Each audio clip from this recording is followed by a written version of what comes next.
glorify you, Jesus. Magnify you, Lord. You're worthy of the glory, Lord. The kingdom of heaven is at hand.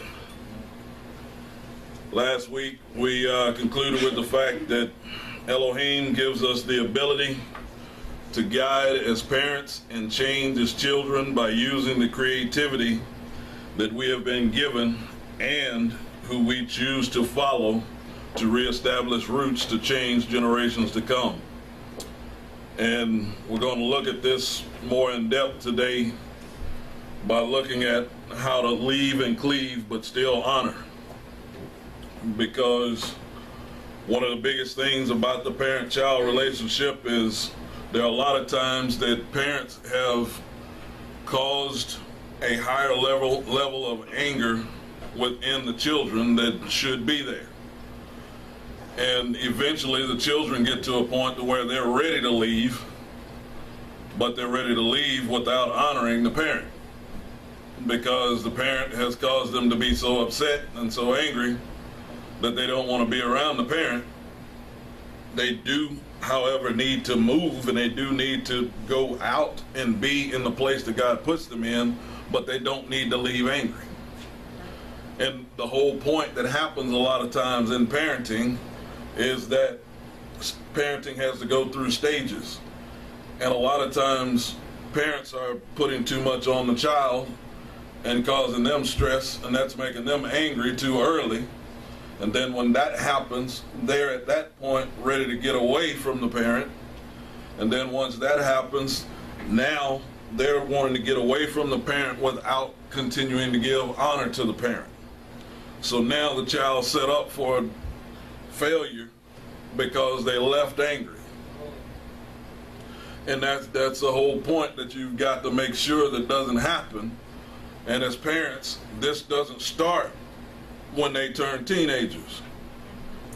It starts when they're 2 and 3 years old.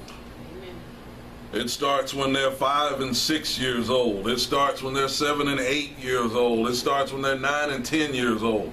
Because if you're waiting until they're a teenager to finally try to establish who they should be and how they should be responding, you've waited too late. Because now you've let a lot of things set course within them that are just from their natural being, instead of guiding them into who they should become in God. And that's a crucial thing to understand. See, because what you've got to realize is you are the representation of who you surrender to that is above you. Your representation of who you surrender to that is above you.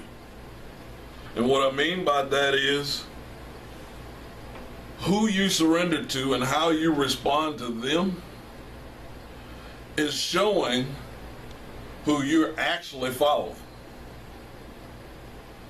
And see, the problem is sometimes you think you're following one way, and in all actuality, you're following somebody totally different. And I'm going to show you this out of John chapter 8 today, because we're still looking at the creator of relationships, and I want to show you how a lot of times you've gotten off track, not on purpose, but because you thought that by the actions that you were carrying out, you were following one way, but in all actuality, when you actually trace those actions back, you were following somebody else. And that's crucial. It's crucial to understand that, because in John chapter 8, Jesus lays out something here that's actually going to put in place all of the things that I've been trying to explain to you about the parent-child relationship. So in John chapter 8, if you look down around about verse 33, I'll start there. It says, they answered him, we be Abraham's seed, and were never in bondage to any man. How sayest thou, you shall be made free? Jesus answered them, Verily, verily, I say unto you, whosoever committeth sin is the servant of sin. And the servant abideth not in the house forever, but the Son abideth ever. If the Son therefore shall make you free, you shall be free indeed. You understand what that's saying in verse 36? That's saying make, not set. Okay? Two totally different things if someone sets you free and you're made free. If someone sets you free, then that means that they have the capability of capturing you again and holding you back, keeping you restrained, doing whatever they were wanting to do to keep you from being who you are made to be. Now, if you are made free, then no container is going to keep you from being free. Not a prison, not a relationship, not anything is going to keep you from being free. That's the whole point in knowing that if you are free by means of Jesus Christ making you free, then what happens is you now take on a different character that you didn't have before, henceforth making you into a person who's capable of doing things differently than you encountered them before. If I set you free, whatever state you were in when I set you free, that's still who you're going to be, just in a different spot. And hopefully that makes sense to you, because until you're made free, you're just going to keep repeating the exact same cycle. You're going to keep being the exact same thing.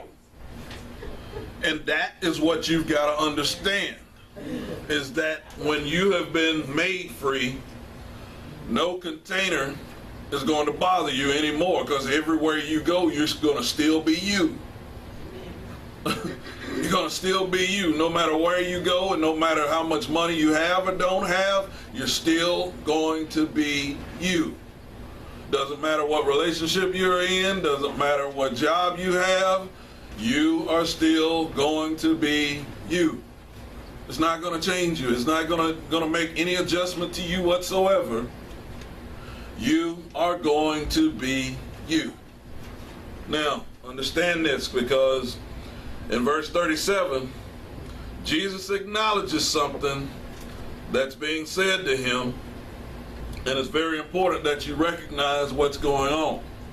That's why I'm trying to show you this about the parent-child relationship so importantly. He says in verse 37, I know that ye are Abraham's seed. All right?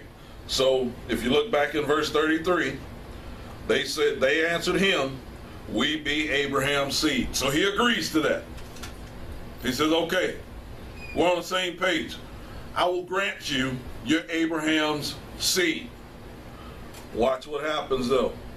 He said, but you seek to kill me because my word hath no place in you. Now, this is crucial, because you got to understand. He's saying, with Abraham, you are his seed. Now, seed is just a start. Seed is not the finish. So he's saying, you started out right. He's saying, but now I'm coming along and I'm giving you my words that the Father has given me to give to you, and you won't take them.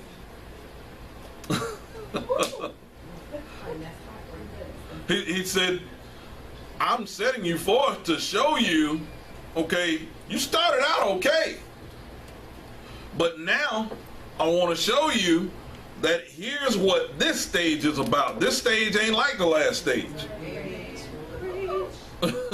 That's where everybody's been getting in trouble, is because you're thinking where you're at now has similarities to where you came from, and it don't. He said, That's why. This is a totally different environment than what you're used to. Most people have not been going to church on Saturday.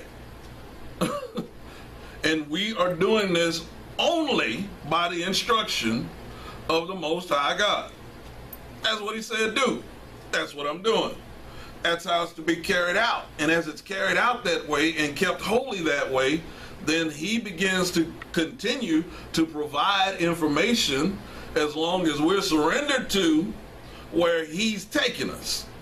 Now, when you try to come in and add your own ideas and then put in your own direction and doing all of those things, that's why you can't listen to every voice that tries to speak to you. You got to be careful. Because when all of those voices start speaking in, you got to find what matches. If it don't match what Daddy says, throw it out. Just that simple. Because usually when he's laying something out for a new pathway for you, he's giving you all of the stages. And something that's said is going to agree with one of those stages, whether it be right where you're at if you're in infancy, whether it be where you're at in maturity, or whether it's where you're at in adolescence. You're gonna see something that's gonna say, okay, now I can't just throw that out, but it ain't quite right here where I'm at. But okay, let me just ponder it, like Mary had to do. Same exact pattern that Mary had to do when they came telling her, hey, you got the Messiah. You got the Savior of the world. Mary's like, what are y'all talking about? I don't really understand this, but I'm not fixing to just throw everything out. So here's the point I want you to get. In verse 37, he says, you seek to kill me because my word hath no place in you. I speak that which I have seen with my Father, and you do that which you have seen with your father. Notice the difference. He's saying, I'm speaking that which I have seen with my Father. You're doing that which you have seen with your father. He's saying, what I'm saying and what you're doing don't match.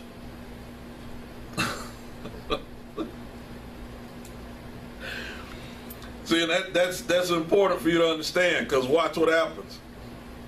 It says, they answered and said unto him, Abraham is our what? Father. Jesus said unto them, if you were Abraham's children. All right, now remember what was said back in verse 37. I know that you are Abraham's seed. But now he's in question about whether or not they're children of Abraham. They are the seed of Abraham. He agreed with that. He said, but as far as being Abraham's children, we got a problem. We have a problem, Houston. And that's where you got to understand what's going on. Because everything that's being put in place, Jesus is showing, hey, there's a connection that I got for you. There's a connection that I'm making between where you're at, what you're doing, and how things are being spoken into existence. Because what you're doing is not matching what's being spoken. All right, now watch. This is why that's so important. He says, if you were Abraham's children, you would do the works of Abraham. So now let's back up in verse 38. In verse 38 is where he says, I speak that which I have seen with my father, and ye do that which you have seen with your father. Now he's saying, if Abraham were your father, you'd be doing the works of Abraham, but you're not doing the works of Abraham. So now we got a problem. And I'm going to show you how this ties into you as well here in just a minute. But I want you to see how he's defining this so that you can understand that in one stage, you can be dead on track. And then in the next stage, you can be way off track. And that's where the difference comes in. That's why I've had to live my life in front of you guys to show you, okay, when you get off track, this is what you got to do. You got to get back on track. You got to get things lined back up to what was said initially. And that's the whole point. Staying on track through each stage. That's why I had to let you know, and I let y'all know, and that's why she's here now, that I belong with Angela, period. That got off track. I had to get it back on track in front of y'all. Do you think that was easy? Do you think that was simple? Do you think that was, oh, it's